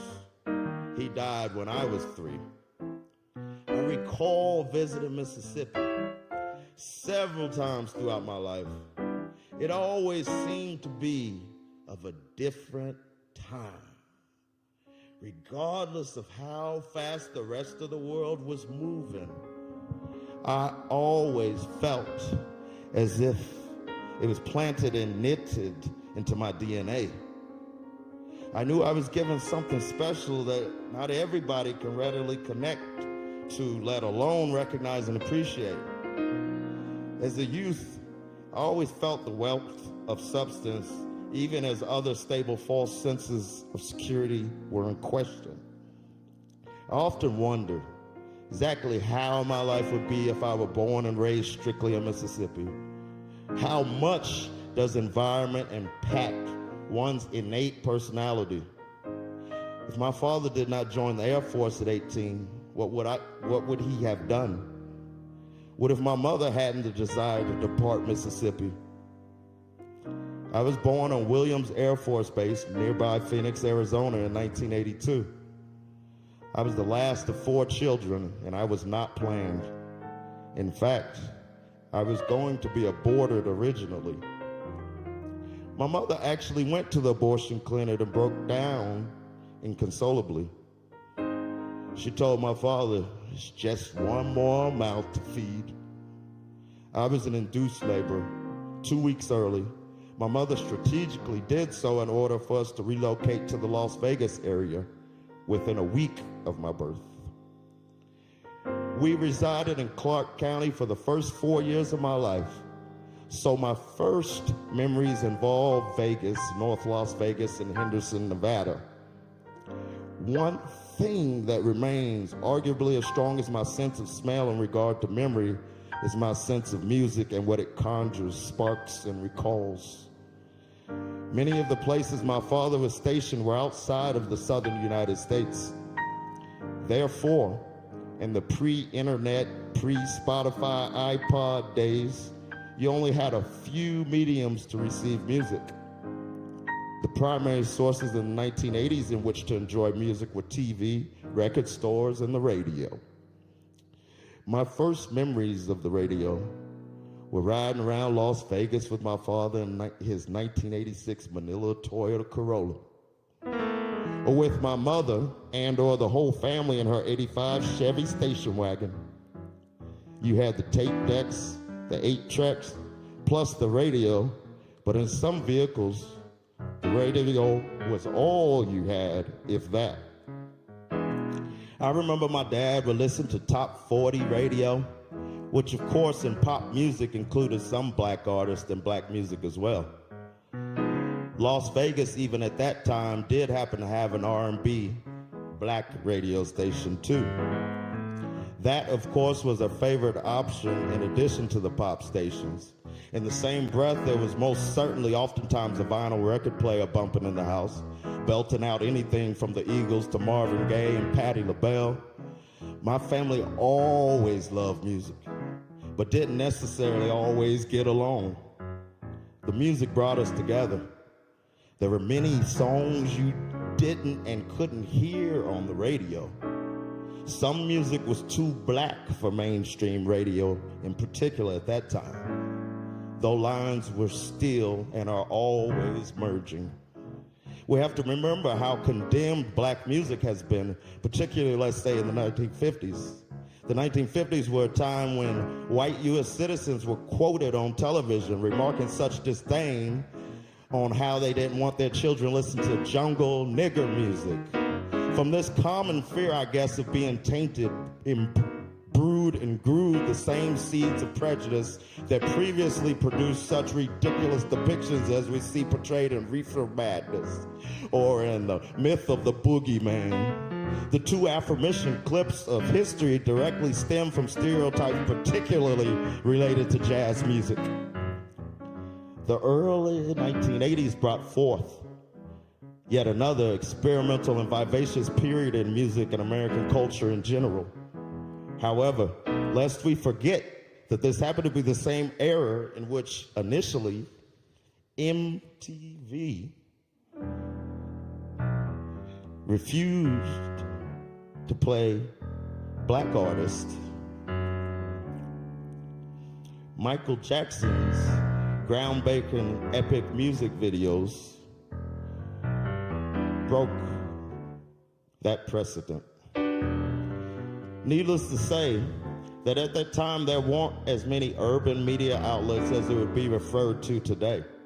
Sometimes that left a gap in experience and connection when it came to an African-American nomadic military family originally from the Deep South. I remember a bit later on in my childhood, my father would refer to black radio stations.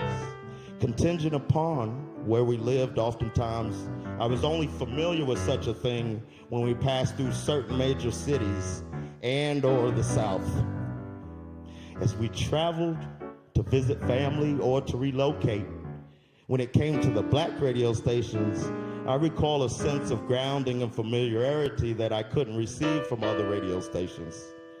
For a little black boy who oftentimes was surrounded mostly by Caucasians, particularly in school, it gave me a sense of belonging, as if I were born into a special club or something.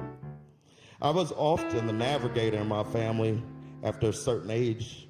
I began studying road maps by the time I was 4, and soon after could navigate at least a whole 12-hour trip off of memory. I began to utilize my same memory bank to recall the black radio stations as we traveled America. When you are traveling through unfamiliar towns, cities, and regions, local radio is the best way to taste the air. To this day, this actually rings true, as radio remains the quickest and most direct way of tapping into the true pulse of the city without even having to stop. In particular, we should specifically emphasize the role of independent community listener-powered radio, college radio, news radio, etc. These local community-driven outlets represent the actual unique terroir of colloquial voice, spirit, and experience most distinctly. From my birth up until about the age of 12, my family participated in a significant amount of relocation. We visited Mississippi many times throughout all of this and kept some of the same traditions. For example, how you refer to your parents and grandparents. It was quite simple: mama, daddy, big mama, and big daddy. However, I was a bit confused on what to call my paternal grandmother. We oftentimes called her Daddy's mama. She didn't seem to mind that as much as her or she, which understandably could be offensive to anyone while in their presence. Miss Evans always had a spotless, immaculate home, beautiful garden and flowers in the front and backyard adorned into perfectly manicured, fragrant lawn. She had two main rules when you stepped into her house. Number one, no whiskey, which is the plural form of any form of consumable alcohol. Number two, you can't play them blues on Sunday. Blues being the plural form of any secular music. As we were growing up, Miss Evans didn't hesitate to warn myself and other siblings that there's demons in them tapes, referring specifically to the rap hip-hop cassette tapes owned and played by my older brothers. I used to think that was the craziest, most outlandish thing. Demons in the tapes? In the early 90s, my father would confiscate those demon-infested ghetto gutter life tapes. He would stash them and throw them away because of the degree of roguishly vulgar language they contained. Admittedly, at that time, I wasn't the biggest hip-hop fan, not just yet. My parents were newly separated around this time, and my father was a single parent. He never had a whole lot of time for bullshit before, let alone then. Some hip-hop was more palatable to me than others at that time. I was kind of a softie compared to my brothers, and that had a lot to do with it. At that time, I was more of an R&B pop rock type guy. I heard original songs in my head, even then. Just some words and some melodies. I wanted to be kind of like Babyface or somebody, but didn't identify as a singer. And I didn't want to be up front. Just one of my little secrets I kept inside.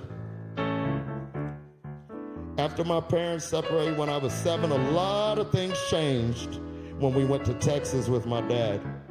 We lost houses, vinyl records, a Nintendo, and of course, eventually the earth presence of dear loved ones. You lose money, time, and even dreams possibly, but we never lost the music. In fact, the music seemed to grow and expand with time. It grew in depth as we grew. There was baby making music.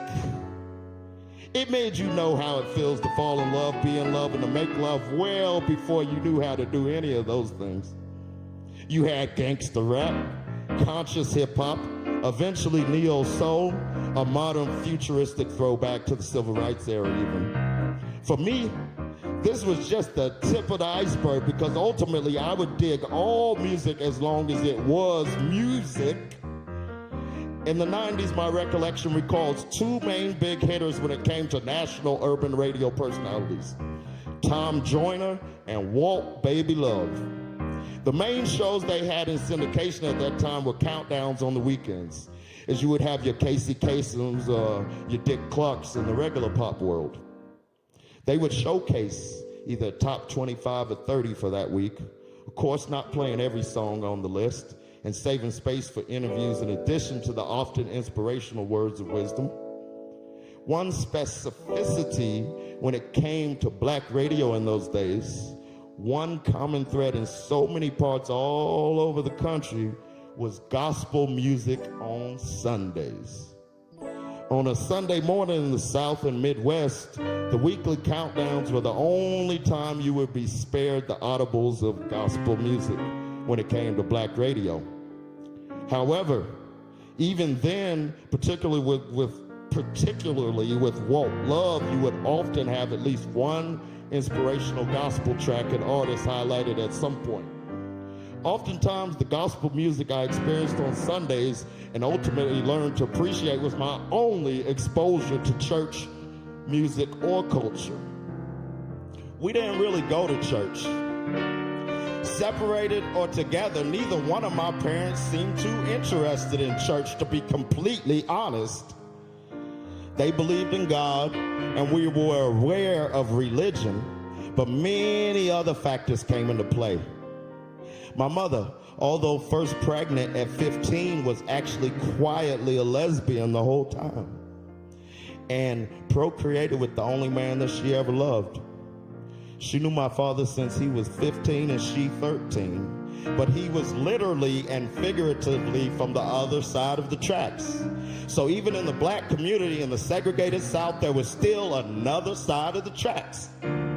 My mother, being a preacher's daughter and the youngest of 7, had quite a lot to bear. She has inspired me tremendously in so many ways. However, she never made us go to church for obvious reasons related to her past upbringing and shame. By Sunday afternoon or Sunday night on urban radio, you would usually hear the regularly scheduled secular program once more. But some stations, of course, played gospel all the time anyway. One specific thing I noticed at a young age about television and radio in general is that it seemed somewhere right around the Mississippi River, the call letters would change. I lived out west all of my life until the age of 12, nearly 13. By out west, I am referring to the Southwest, Midwest, etc. All of the radio and television stations were K ... and in Mississippi they were W ... It didn't seem too strange, I guess, although for me at that time, Columbus, Mississippi was the edge of the whole world or even universe. I was so curious as to what was beyond to the east in the W airwave country, and eventually I would find out. In 1994, my father had to go overseas once again to the Azores and couldn't bring his children with him. We were living in Oklahoma City at the time. My mother had actually moved to OKC in the summer of '93 with her girlfriend, fully aware that duty would call for my father and we would have to be taken care of. At the time, Oklahoma City had one black radio station, although it was a town of between 400,000 and 500,000 in the city limits alone, with a black population of around 15%. When my father, brothers, and I moved to OKC in the summer of '91, there wasn't a black radio station at the time. It felt like yet another black music desert. That is until the first day of spring in 1993. The FM radio frequencies were a bit crowded in OKC. You did have a contemporary jazz station and a Christian rap station, believe it or not. But unfortunately, you did not have the distinct vibe of a true urban station until March 1993. As I stated before, the FM dial was a bit crowded, so the new black station had to broadcast on AM. It was actually not 24 hours. After around 11 p.m., the airwaves from Mexico would interfere. I always thought the Battle of the Airwaves was kind of cool, though. It was called Power Jammin' 1140. And for us at the time in Oklahoma County, Oklahoma, it was the best thing they had, and not just on air. The signal would pop and hiss as you went under power lines, but we didn't care. They played all the jams that otherwise you would have to purchase from an actual record store, consume via videos on BET, your MTV Raps or something. In OKC, BET was available on cable TV, but that wasn't always the case in all the other places we lived previously.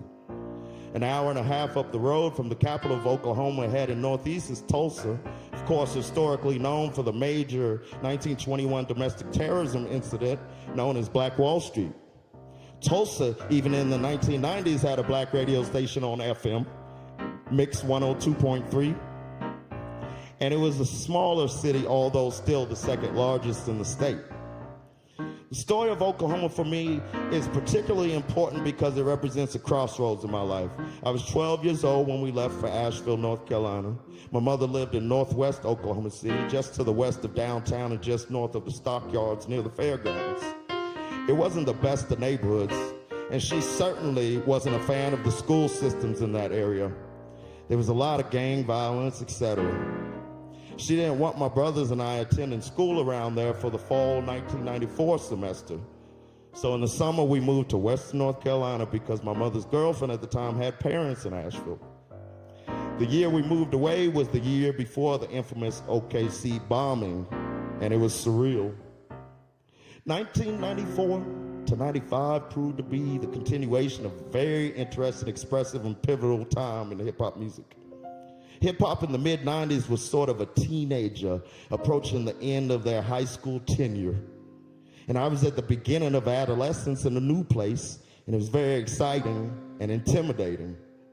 I was the new kid, an outsider once again. And I think hip-hop in the corporate world was feeling that vibe. In WNC, I was exposed exclusively to the civilian life more so than ever before up until that point. And initially, most of my friends were black, and I was mostly in black and mixed communities. I was more directly exposed to the lifestyle that was spoken about in hip-hop lyrics more so than ever before. When there are people you consider comrades whom you harbor love and care for, it makes it a lot easier to understand where they are really coming from. I wish I could tell you a million stories, such as recording tapes from the black stations out of Charlotte in 1996, and you had to rig the wires a certain way on the big stereo to get the signal just right in Asheville. I would name all the songs and artists I can remember from that time, the people, family, friends, even strangers that exposed me to certain songs and artists for the very first time. As life goes, not every story is sweet, not every step is easy. I reflect upon the moment when I was about 9 years old, when my paternal grandmother warned of the demons in the tapes. And I remember how it was a bit scary, fearing that I might be taken away by the devil forever. I've pondered these things you hear old folks say when you're a kid. I ruminate upon them as an adult, and I see them differently many times. I remember Daddy's mama cooking some of the best fried chicken I can remember, and I liked ketchup on the side. And I asked her if she liked ketchup. She said, "No, I can't eat ketchup. It makes my head hurt." Once again, I thought that was crazy old lady talk. My grandmother had high blood pressure. I imagine the ketchup with sugar and salt would make her head hurt. So back to the demons in the music. Why would we not think there are demons in the music? So many times people died to express themselves, to call out and relieve the pain of any struggle. They cry out, scream, and rage to release trauma in hopes of getting and feeling better in order to sing a sweeter and more joyful song of sunny love. So yes, Martha Evans, I do believe that there are indeed demons in them tapes. And sunshine in the gutter. Thank y'all.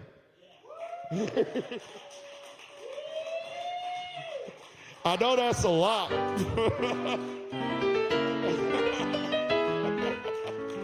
Oh yeah, and as of midnight, happy birthday to Martin Luther King. It's his birthday, January 15th at midnight. Let's not forget that shit. I don't give a fuck who puts it on a government list of official holidays or not. You know, they were celebrating Juneteenth before I was even born, so I don't give a fuck if it's official or not. Cheers. Y'all come back and see us now.